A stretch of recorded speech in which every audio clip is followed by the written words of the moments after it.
general manager Kyle Dubas, whether it's a John Tavares, an Austin Matthews.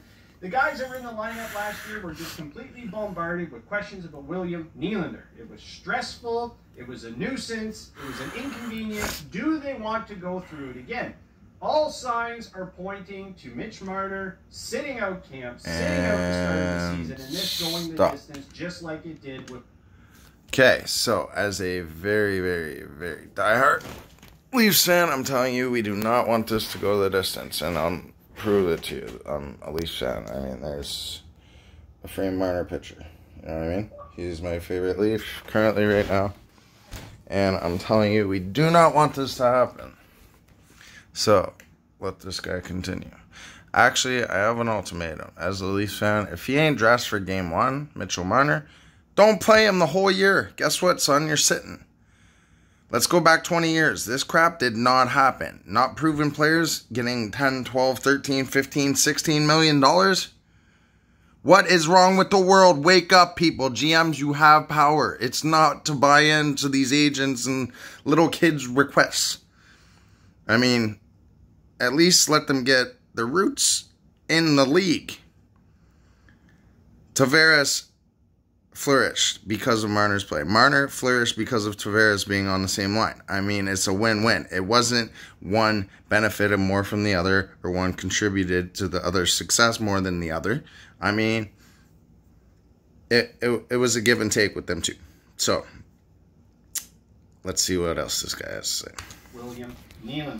And I remember saying for years, when you have Nylander, when you have Matthews, when you have Marner, now you add Tavares to the mix, can you afford these four guys and still put together a cup-winning team? When you have Tavares at 11, when you got Matthews, closer to 12, and you have Marner potentially seeking 11 million or equal money to Austin Matthews, you're so top-heavy. You got to look at the... Okay, so guys, that's only $34 million. 35, let's say. On 3 good players. I mean, they're point-a-game guys. Marner, just play this year. You'll notch 85, 90 points, maybe 100. Go for the heart. Win that. Then maybe we can talk 12, 13 million. You haven't done anything. You put up not even a point a game your whole career. You're not worth $12 million. And I love you. You are the best Leaf right now. And, well, not the best Leaf. You have the highest ceiling of all Leaf players in terms of skill. But wingers aren't really that important as opposed to centers. That's why Matthews gets, 11.5 or whatever it is. That's why Tavares gets more than 11 million. Dude, take 10.5. Sign long-term. Stay with us. Win a cup. It's your dream, no? Tavares came home. Took way less. Stay home and take less, dude. You'll be happier in the long run.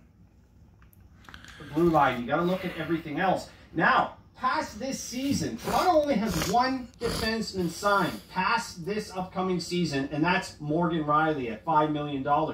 Everyone else on the blue line is becoming an unrestricted free agent at the end of the year or a restricted free agent at the end of the year. So Toronto has a ton to sort out on the blue line.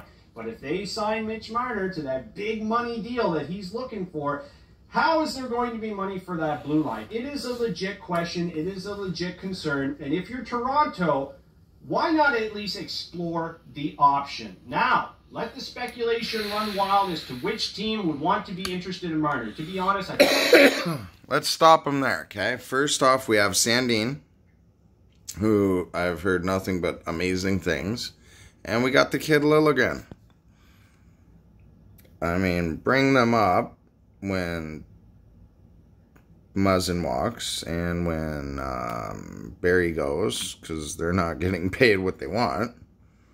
I'll tell you that right now. And I have no affiliations with the team. I'm just taking a guess based on what we've seen.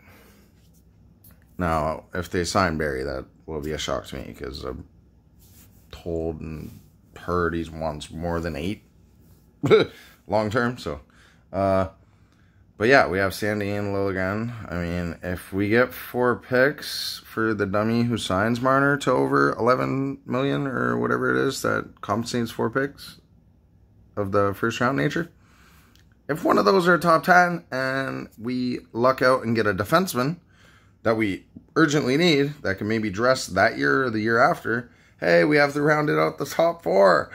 Couple key signings at less than what Barry and Muzzin make combined right now. Oh my God, ding, ding, ding. We're saving cap.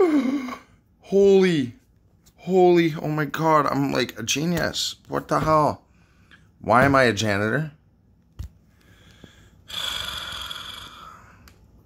Not really, folks. I'm over embellishing a lot, but, you know. Welcome to another edition of Hands Down Hockey. My name's Justin. This or equal money to Austin Matthews. You're so top heavy. You got to look at the blue line. On the blue line, becoming an unrestricted free agent at the end of the year or a restricted free agent at the end of the year. So Toronto has a ton to sort out on the blue line. But if they sign Mitch Marner to that big money deal that he's looking for, how is there going to be money for that blue line? It is a legit question. What would Toronto look for in return? Well, obviously, they would want another very skilled winger. Perhaps Taylor Hall could be an answer. You don't trade him. First off, you have to sign him to trade him, right? Like, come on. You'd lose him to compensation, jackass. To that question. Now, Taylor Hall, as we know, still seems to be undecided about his future in New Jersey, which is kind of hard to believe given everything that General Manager Ray Shero has done to prove to Hall that he's building a winning atmosphere in New Jersey. Now, Taylor Hall signed for 1 more year at $6 million, then he becomes an unrestricted free agent. But would he seek as much money as Mitch Marner? Would he be looking at $11 million? I don't think so. I think Taylor Hall would be a little lower than Mitch Marner on the grand scale of things. Now, another thing Toronto would definitely want in return would be a top 4 defenseman that would more or less be signed long term. Maybe Severson. He's at $4.166 million. He's 25 years old. He's in his prime. He could maybe be an answer. Or maybe they could go to Will Butcher. He's 24, signed at $3.73 million. They'd be able to bring in a winger that could score equally to Marner, or at least somebody that could have that potential of getting 30 goals a year. Maybe Palmieri for New Jersey could be. Is this guy kidding me right now? Marner does not score 30 goals a year. His winger does. Tavares, 47 goals last year. Did you even watch a game, bud? Wow. I don't know why I let stuff like this frustrate me, but seriously, is this guy for real? Are you for real? Yeah, I'm talking to a screen that's paused in a video. Are you for real, guy? Look at them eyes. Wow. I'm only going to continue for the sake of this video. Answer as well. But regardless, the longer this goes, I think more and more discussions going to happen about Toronto potentially trading Mitch Marner. But again, he's unsigned. You're trading his rights. You would need to have some sort of insurance there. Well, for Marner's side, that he's going to sign with that team. No team is going to reach out and try to negotiate a trade for Marner just to have Marner come into their organization and not want to sign there, or they have another insane headache, much like Toronto has right now. Now, it was just yesterday, I believe, that Damian Cox was talking about this, and he suggests it might be best to trade the 22-year-old winger. Can free up a lot of headaches, and it can give them a bit of cap leeway moving forward. Now, obviously, when long-term injured reserve kicks in on various contracts in Toronto, there should be enough money there to sign Mitch Marner. But again, the old argument's just always there. They're so top-heavy, they have to look at other places. So yes, I would think they'd want a capable winger back, potential of putting up 30 goals. I mean, if you're playing with John Tavares, yeah, getting 30 goals shouldn't be overly difficult. Yes, it should. John Tavares is a goal scorer, not a playmaker, guys. Remember this. Don't be like this dum-dum. Seriously. He scored 47 last year, Bobo. Use your noggin. You don't need a winger who can score when the center scores. I mean, it's nice to have that 1-2, but you need a playmaker to score goals. Do you not? Marner, playmaker. Durr. Tavares is the goal scorer, guys. Please remember this. If you're going to call yourself a Leaf fan, remember Tavares is the goal scorer, not the setup guy. Marner is the setup guy. Wink, wink.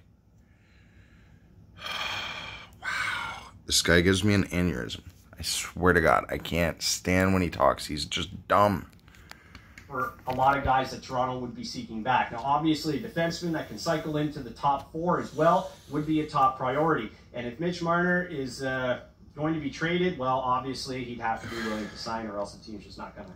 But right now, Mitch Marner's stock's at an all-time high. He's led the Toronto Maple Leafs in scoring the last 2 seasons. And if I'm Kyle Dubas, I don't want this headache going into the regular season. I simply just would not want it. I would just want this done and gone and let the players in the organization start focusing on the upcoming season. This has been looming all offseason. And to be honest, I think Marner and him not being signed is holding up a lot of the other RFAs. They're waiting for Marner to sign to set that ceiling, and then everyone else will follow after. And if he's not signed to open camp, there could be other players in camp as well. It's just a complete fiasco. I think it's worth exploring if you're Kyle Dubas and the Toronto Maple Leafs. And I'm just so curious what everyone else thinks. Do you think this is something Toronto should explore? Yes or no? And what do you think they would be looking for in return? It's a slow news day, so I thought, let's let some speculation run wild and get some thoughts from everyone. So, what are your thoughts? Let me know below. As always, everyone, you can give me a follow on Twitter at JustinTheMan87. Make sure to subscribe, join the team, because this is hands down the place to be if you're a hockey fan like me. Jersey? Yeah, this guy's a moron. First off, I don't think they'll get that much of a return on the rights for Marner. Especially if he doesn't agree to sign with the team he's going to be traded to. That just makes 0 sense whatsoever. And no GM would do it, dude. Like, please, people, if you're watching me, don't be as dumb as that guy. Just don't. Anywho, Marner, sign, please. And, yeah. Just sign with the team. Just sign, please. Even a bridge. Grr.